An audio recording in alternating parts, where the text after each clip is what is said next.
한번 우리 잠언 15장 1절부터 우리 3절, 4절까지 한번 읽을까요? 유순한 대답은 시작. 유순한 대답은 분노를 시게 하여도 과격한 말은 노를 격동하느니라. 지혜 있는 자의 혀는 지식을 선히 베풀고 미련한 자의 입은 미련한 것을 쏟느니라. 여호와의 눈은 어디서든지 악인과 선인을 감찰하시니라. 온순한 혀는 곧 생명나무지만 패역한 혀는 마음을 상하게 하느니라. 하셨어요. 우리 몇 절 한번 더 보냐면요. 우리 6절 한번 읽을까요? 6절 한번 더. 의인의 집은 시작. 의인의 집에는 많은 보물이 있어도 악인의 소득은 고통이 되느니라 하시면서요. 우리 18절 읽어요. 같이 읽어요. 분을 쉽게 내는 자는 다툼을 일으켜도 노하기를 더디하는 자는 시비를 그치게 합니다. 잘 들어보면 말에 대한 이야기예요. 이 말이요.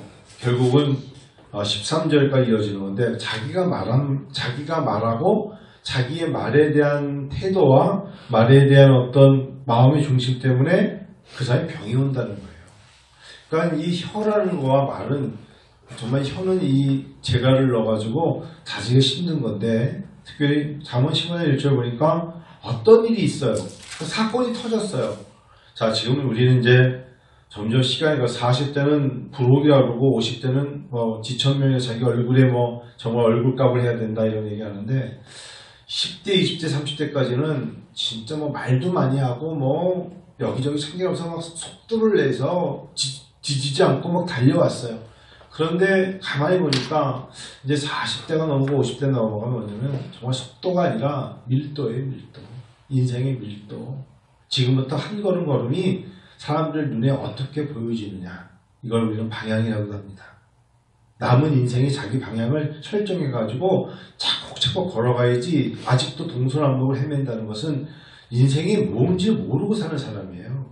지금은 자기가 하던 거를 밀도 있게 그동안에 정말 쫙 벌려놨던 거를 한 페이지의 글로 아니면 몇 장의 편지 한 통으로 자기 인생을 마무리해야 될 때예요. 저는 벌써 그런 생각이 드는 걸요.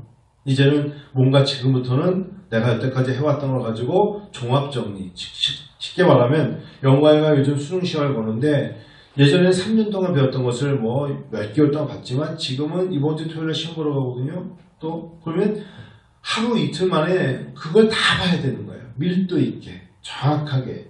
그런 것이 우리의 인생이에요. 근데 많은 사람들이 열심히 살아왔는데 시간이 갈수록 주책을 떨어요. 어떤 주책을 떠느냐. 나이가 많을수록 조심해야 되는데 이 언어에서 끝나는 거예요. 언어에서, 말에서. 그러니까 나이가 들었으면 의젓해야 되고 거기에 대한 반응을 보여야 되는데 밀도가 떨어져요. 밀도. 그러니까 그 안에 있는 내용이 없는 거예요. 그래서 어떤 일을 보면서 오히려 더 흥분하고 거기서 더 반응을 보이고 더 괴물이 돼버리면 그 사람이 여태까지 양력을 보니까 이것도 하고 저것도 하고 이런 것도 배우고 다 필요 없는 거예요. 단순간에 무너지는 거예요. 그래서 유언이 참 중요한 거예요. 마지막에 교훈이 중요하고 시간이 갈수록 한 페이지의 글을 남기고 몇 페이지 한 통의 편지를 남길 때 그 안에 들어있는 내용을 정말 고밀도로 적어서 누군가에게 보여주는 거 어려운 거거든요. 그게 훈련이에요. 훈련이에요. 쉽게 반응하고 쉽게 그것에 흥분하고 넘어지죠. 유순한 대답. 여기 이 단어 하나만 가지고도 우리가 고심해야 되는 게 유순한 대답이에요. 유순한 대답. 발끈한 대답이 아니라 유순한 대답. 어떤 일에 대한 유순한 대답은 분노를 시게 한다. 근데 과격한 말은 노를 격동한다. 그러니까 어떤 사람이 나타나가지고 그 사람을 말미암아 유순한 대답으로 분노를 시게 만드는 자가 있고 어떤 자는 정말 휘발유처럼 거기에 불을 붙여가지고 불에서 휘발유 신나게 듯이 더 격동을 과격한 말로 노를 격동하는 자가 있어요. 이런 사람들을 우리는 흔히 죄를 짓는다 생각 안 해요. 이런 일들이 곧 악인이에요. 성경에서 잠언서에서는 다른 게 악인이에요. 그래서 바로 이제 3절에 보면 여호와의 눈은 어디서든지 악인과 선인을 감찰하신다. 그러니까 악인과 선인을 감찰하실 때 우리는 무슨 음란을 하고 도둑질을 하고 그런 말만 하는 게 아니라 내 이웃을 내 몸과 같이 사랑하셨던 주님 안에서의 우리가 유순한 대답과 과격한 말을 이 두 가지를 가지고 이 사람의 마음속에 뭐가 있다? 유순한 대답을 가진 사람은 하나님 보시기에 의인이라 하지만 과격한 말로 노를 격동하는 사람을 하나님의 눈에 뭐라 본다? 악으로 본단 말이에요. 악으로. 그러면 이게 어디까지 이어지느냐 하면 결국은 자기가 말하는 것 때문에 자기의 마음이 상하는 거예요. 13절에 보니까 마음이 즐거움이 있겠어요?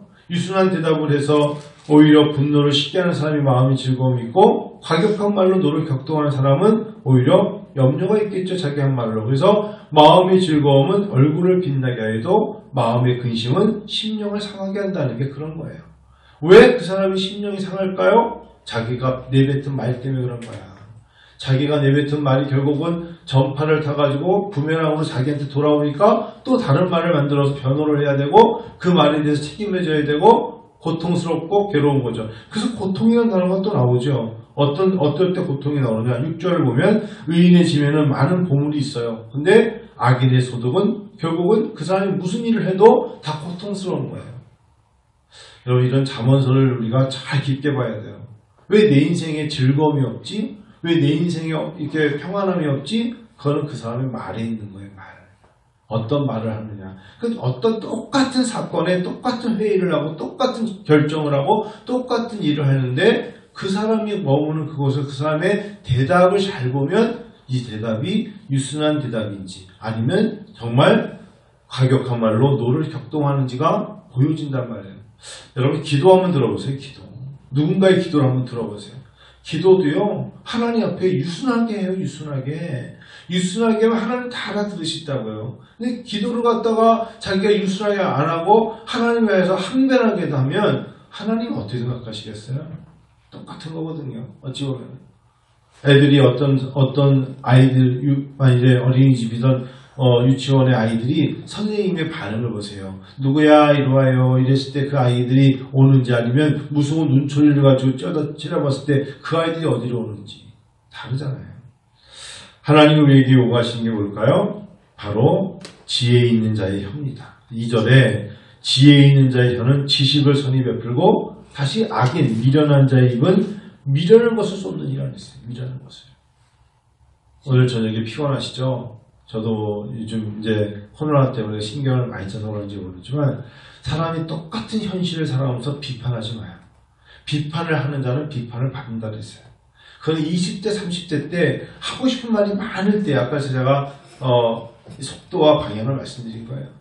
할 말이 많고 어떤 댓글을 달 게 많고 비판할 게 많은 그때에 살 때는 20대, 30대, 40 초반까지도 갈 수 있어요. 근데 그 다음부터는 어느 쪽으로 가야 되느냐? 자기 말의 한마디에 밀도를 생각하고 내 말이 어느 쪽으로 가는가, 누구에게 들려지느냐, 이게 정말 이웃과 형제와 자녀와 손자와 손녀와 아니면 이웃과 성도들에게 들려지는 거라면 굉장히 조심스러운 거예요. 목회자가 그런 거죠. 그 목회자가 어떤 뭐 정치나 어떤 사회적인 현상이나 이런 거에 대해서 끊임없이 비판과 비판을 하면 그게 만파로 퍼지면서 결국은 뭐가 되느냐면 하나님 앞에 미련한 자의 모습으로 드러나고 끝나버린단 말이에요. 거기에 무슨 대책이 있습니까? 거기에 어떤 뭐 방어책이 있습니까? 거기에 어떤 뭐 예를 들면 보약이 있나요? 없잖아요. 그래서 지혜 있는 자의 혀가 되달라고 지혜 있는 자의 혀를 갖게 해달라고 기도해야 돼요. 지혜 있는 자의 혀는 지식을 선히 베푼다 그랬어요. 지혜 있는 자. 하나님, 우리 교회가 성도님들이 지혜 있는 자의 혀를 가지고 기도하면 하나님이 선을 베푸시고 그 다음에 소득을 주신다 하셨잖아요.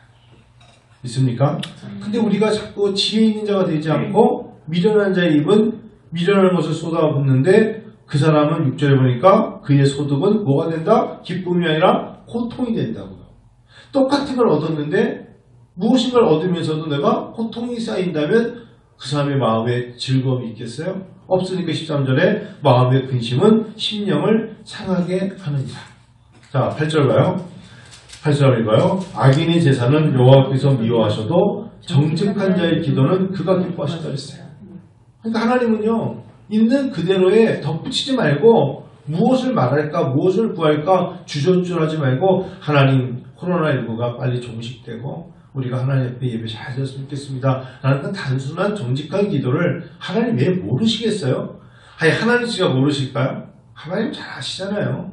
정직한 자의 기도는 그가 기뻐하시느니라. 하나님이 기뻐하시느니라 하셨어요. 자, 오늘 3시간 이상 줌으로 중국에 있는 우리 목회학 박사 사람들 12명과 함께 교육을 했어요. 1시 반까지. 근데 피곤했죠. 하면서 목도 마르고 당도 떨어져서 하면서 사탕도 먹으면서 했는데 그분들도 힘들었겠죠. 4시간을 앉아서 막 했으니까 1시 반까지. 하는데 정말 집중할 수밖에 없는 게 코로나19가 대한민국 교회만 덮친 게 아니라 중국 교회도 마찬가지예요. 근데 재학생들은 대부분이 한 명만 빼고 다 누구냐? 지하교회예요. 가정교회라고요. 그러니까 그렇지 않아도 시진핑 정권에서 교회 가기 힘든데 코로나19로 말미암아 그나마 몇 명 오는 사람들이 모이는 것이 완전히 우리나라도 정부가 이렇게나 저렇게 하기 싫은데 중국은 완전히 모이면 이제는 종교법이 잡혀가는 거예요. 쟤들 왜 모여 있어? 이상한데 예전에는 교회 기독교 자체가 싫었는데 지금은 아예 말살을 하는 거잖아요. 진짜 비판으로 그들에게 화염병을 던져도 될 정도지만 이 사람들이 그 와중에서도 모여서 어떻게든지 드러내지 않고 기도하면서 예배드리는 게 예를 들어 우리가 생각할 때 주일날 몇 시 예배드려요?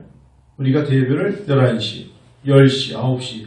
그러니까 종교국에서 일하는 애들이 주일날 일하는 시간 외에 주일 예배를 드릴 수밖에 없는 거예요. 몇 시에? 밤 10시에, 밤 11시에, 밤 12시에. 주일이 지나가기 전에 자기가 밤 9시에 모여서 종교국에서 나와서 심사를 하니까 순방을 도니까 걸리지 않으려고 밤에 모여서 예배를 드리면서 찬양도 몰래 드리고 그래서 외진 곳에 멀리 소풍을 가는 게 아니라 외진 마국간 같은 데로 몰려들어서 밤에 불을 펴놓고 예배 드리고 오늘 다 그런 얘기하는 거예요. 살아남자. 하나님이 어려울 때 핍박 속에서도 살아남게 하셨는데 살아남아야 된다. 그래서 오늘 제학교에서 오늘 모여서 하는 얘기가 어떻게 이 어려움 속에서도 예수의 사랑과 하나님의 영광을 위해서 우리가 존재하는가. 그런데 그 와중에서도 처음 예수 믿는 사람들을 데려다가 교육을 시키고 그들에게 복음을 가르치면서 연속성, 복음의 연속성, 그리고 그들의 기도는 아주 정직해요. 아주 단순해요. 덧붙이지 않아요. 하나님, 우리가 하나님을 사랑하며 하나님 말씀을 전하는 자의 기도입니다. 나는 그런 모임을 오늘 저에게 이야기하면서 눈물도 떨어지고 참 감격적이고 그렇구나. 서로가 힘드니까. 그래서 정말 어려운 데는 삼자교회는 그래도 돈이 있는 사람들은 사업을 하는 사람들은 지하교회에다가 좀 이렇게 헌금도 자기들끼리 보내주고 그래서 어렵다 그러면 돕기도 하고 그런 모습이 있어요. 제가 그래서 지난 주 중에 참 하나님 앞에 참 죄송했어요. 왜냐하면 중국에 우리 중국 교육 선교를 하면서 우리가 작년에 동전 선교한 게 아직도 있어요. 코로나 때문에. 이것도 지금 바꿔야 되고 올해도 한 분이 그러더라고요. 자기 애가 너무너무 이 지하교회인데 이가 아파가지고 우리도 치과 가는 게 돈이 들잖아요. 중국은 얼마나 힘들겠어요. 그러니까 얘가 이 덧니가 났는지 아파가지고 수술을 해야 되는데 근데 그게 예를 들어 우리나라 돈으로 꽤 들잖아. 근데 자기가 지하교회고 가정교회니까 돈이 없는 거야. 그런 이야기를 해서 자기들끼리 십시일반 도와서 도와주기도 하고 제가 어떤 분한테 내가 여기서 계좌번호를 주면 통해 가서 보낼 테니까 내가 10만 원을 보내주겠다. 이런 얘기도 했어. 그러면서 10만 원을 보내줄 생각하면서 우리가 동전 선교를 했잖아. 그러니까 올해도 하나님께서 우리에게 그 생각 번뜩 코로나19가 우리의 생각을 막아버리는 거예요. 12월 달에 하나님을 다시금 동전을 모아서 이번에 내년 1월 달에도 이거는 이거대로 보내고 다시 모아서 다시 보내줘야겠다. 우리의 마음이 멀어져서 그래요. 어디선가는 보이지 않게 하던 대로 그대로 하면서 방향을 설정을 해서 뛰어가던 것을 오히려 걸으면서 방향 설정을 잘해서 가는 사람들은 꾸준히 가고 있어요. 꾸준히. 그러니까 그냥 들떠가지고 동서남북 뛰어다니는 사람들이 방향을 잃어버리는 거지 하나님 앞에 꾸준히 가는 사람들은 꾸준히 가고 있더라고요. 오늘 제가 오히려 도전을 받았어요.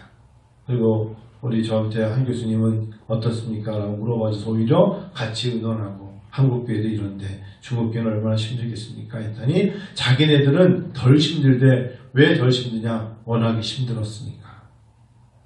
우리는 부귀영화를 누렸거든. 한국교회가 누릴 걸 다 누리다가 정부가 조금 뭐라 그러고 우리 스스로 힘드니까 힘들어하는 거예요. 근데 그래 걔네들은 아예 없었어. 우리처럼 크리스탈 강대상이라는 게 없었어. 우리를 말하면 오래전에 우리 아버님 어머니 목회하실 때처럼 정말 개짝을 놓고도 찬양 부를 때 막 치면서 불렀던 때가 있었다면 그걸로 성령 충만했던 때로 가고 있기 때문에 그냥 그대로 가는 거야. 근데 우리는 크리스탈에 목 조금만 쉴까봐 아주 사운드 조금만 끽거리면 화내고 말이야. 얼굴 확 달라지고 부흥선대 예전에 막 그러잖아요. 마이크 조금만 하면 마이크가 왜 이렇게 이 모양이냐고. 보고만 전화로 와가지고 막 그런 것 때문에 굉장히 불편해하고 막 그런 게 있었잖아요. 하나님 다시 우리에게 너희가 지금 본질을 잃어버렸다는 거야. 본질을. 우리의 언어가 하나님 앞에 다시 서야 돼요. 9절 읽어볼까요? 9절. 악인의 길은 여호와께서 미워하셔도 공의를 따라가는 자는 그가 사랑하신다. 하나님의 공의는 뭘까요? 하나님의 나라겠죠. 악인의 길은 여호와께서 미워하세요. 그래서 우리가 이 땅을 살아가면서 악한 자가 되면 안 돼요. 악한 자는 어떤 자입니까? 여러분 복 없는 자예요. 복 없다는 건 뭘까요? 하나님 함께하지 않는 자예요. 하나님 함께하지 않다는 건 뭘까요? 여호와의 말씀을 묵상하지 않는 게 그게 시편 1편이잖아요. 그래서 복 있는 사람은 여호와의 율법을 주야로 묵상하는 자지만 반대로 어떤 사람이 악인이냐? 그게 악인의 예로 교만한 자, 오만한 자 이런 자들이 이야기하면서 교만한 자 이런 이야기를 이야기하고 그 옆에 가지도 말고 서지도 말고 동행하지도 말라고 말한 이유가 그들에게 뭐가 없기 때문에 여호와가 없기 때문에. 시편 1편이 그렇게 보는 거예요. 그러니까 하나님과 함께하는 사람은 의인이고 하나님과 함께하지 못하는 사람은 악인이다. 그래서 악인의 길은 여호와께서 미워하십니다. 그러나 공의를 따라가는 자, 즉 하나님의 의가 어디입니까? 하나님의 말씀, 하나님의 목적, 하나님의 복음, 하나님의 나라가 어디입니까를 따라가는 자는 그가 사랑하신다. 새벽에 저는 새벽에 요즘 은혜 많이 받아요. 저는 요즘 참 좋아요. 새벽 4시 55분에 음악을 틀어놓고 50분 내지 55분 1시간을 말없이 기도하거든요. 근데 여러분 1시간을 그냥 앉아서 기도하는 건 절대 짧지 않거든요. 짧지 않아요. 근데 정말 딱 55분 동안에 하나님 앞에 항상 찬양은 똑같아요. 다윗가요 나왔다. 제 성격이 원래 그래요. 그냥 다윗가요는 똑같은 노래를 틀어놓고 18곡이 17곡 정도까지 지나가면 16곡 되면은 1시간이거든요. 그 찬양을 들으면서 계속 그냥 조용히 묵상하며 기도하다가 하나님이 주시는 마음으로 울부짖고 소리내어서 하나님 이런 교회와 이런 성도와 이런 목회 되기 원하고 이런 기도를 드립니다. 했는데 오늘 이 방송이 나가지만 아침 9시쯤에 우리 옆카페에 이용순 권사님이 전화하셔서 목사님께 제가 이런 말씀드려도 됩니까? 해서 말씀하시라 했더니 자기는 처음 은혜 아버지 교회를 와서 새벽에 기도하면서 너무 좋대요. 어떤 면에서 그러세요? 그랬더니 장모님하고 자기하고 권사님하고 자기네 본교회에게는 죄송합니다만 30분 새벽에 기도하면 몸이 뒤틀렸대. 힘이 들었어요. 근데 장모님도 그렇고 꼭 45분 50분 동안 소리 내지 않고 남들이 벌면 좋은 것 같지만 가만히 눈을 감고 십자가를 묵상하면서 50분을 기도하면 하나님께서 그렇게 좋아하신대. 그 이야기를 들으니까 나도 요즘 굉장히 그런 마음이 있거든요. 그래서 권사님이 그러시면서 은혜 아버지 교회 새벽에 하나님께 기도하기에 너무 하나님께서 자기들의 마음에 기도를 받아주시는 단, 교회, 전, 하나님의 말씀에 따라 있는 기도하는 집이라 여겨지고 있대. 그랬는데 오늘 어떤 분이 머핀을 사러 왔대. 머핀을 사러 와서 이 집 머핀이 너무 맛있다고. 그리고 자기가 여기 앞에 우리 봉평 막국수 있지 않습니까? 거기 어디에 사는데 그 집은 아니고 사는데 이 집 머핀이 너무 맛있다 그러면서 교회를 가야 되는데 교회가 너무 멀어가지고 새벽 제단을 못 샀는데 이야기하길래 오늘 목사님 제가 그분을 소개했습니다. 근데 낯선 사람이 새벽에 오면 요즘은 좀 그렇잖아요. 그래서 혹시 그분이 새벽에 은혜 아버지 교회 기도이 되겠습니까? 그래서 된다고. 자기는 너무 소개를 해주고 싶었대. 그래서 그분이 오셔서 내일 새벽에 와서 새벽 기도를 하고 싶은데 낯선 사람이 와서 기도하는 거에 대해서 미리 말씀을 드려야 될 것 같다고. 그래요. 기도한다는 거, 정직한 자의 기도. 누가 기뻐하신다? 하나님이 기뻐하신다. 숫자가 뭐 많아야 좋은 거. 저는 그런 거 이미 극복한 지는 오래예요. 신앙은 내가 하나님과 1대1이에요. 내가 기뻐야 돼. 내가 풍족해야 되고, 내가 마음에 기쁨이 있어야 되고, 즐거움이 있어야 되고, 내가 충만해야 돼. 그래야 하나님이 보시기에 그 이해의 것들이 기뻐 보이는 거예요. 여러분, 저는 빛 좋은 게살구라는 소리 있잖아요. 텅 빈 강정. 그럴듯한데 아무것도 없는 사람이 있어요. 그렇죠? 그건 얼마나 허하겠어요. 빛은 좋은데 먹을 수 없는 살구예요. 그게 뭡니까? 그러면 안 되잖아요. 하나님 앞에 실속 있는 그리스도인. 하나님 보실 때 성령 충만한 정말 고밀도로 뭉쳐있는 교회. 하나님 보시기에 좋았다라고 인정받을 수 있는 하나님의 자녀들. 바로 거기에 하나님의 능력이 있는 줄 믿고, 여러분 오늘 잠언 15장을 통해서 언어가 얼마나 중요한지, 하나님 앞에 유순한 대답, 그리고 지혜 있는 자의 혀, 온순한 혀, 4절에 온순한 혀는 생명나무지만 패역한 혀는 마음을 상하게 하느니라. 이제 점점 연세들이 많아지고 나이가 많아질수록 어떤 혀를 가지고 살아야 될까? 온순한 혀, 유순한 대답. 그게 사람을 얻고 생명나무라 표현할 수 있는 그 사람이 의인의 집, 정직한 자의 기도, 하나님 원하신다는 거예요. 이런 생각을 가지고 이제 점점 하나님 나라를 향하여 이제 방향을 설정해서 한 걸음 한 걸음 걸 때 그의 마지막 유언이 들리는 자에게 진짜 들려지겠죠. 그렇지 않은 사람들은 그 사람이 인생을 마무리할 때 그 사람과 대화하고 싶지 않고 그 사람이 남겨주는 말에 귀 기울이지 않아요. 우리가 적어도 은혜 아버지 함께 성도 여러분과 제가 누군가에게 어떤 말을 할 때 듣고 싶어지고 그 사람의 말을 가슴에 새겨지고 싶고 기록되어지는 놀라운 은혜를 누리기를 원합니다.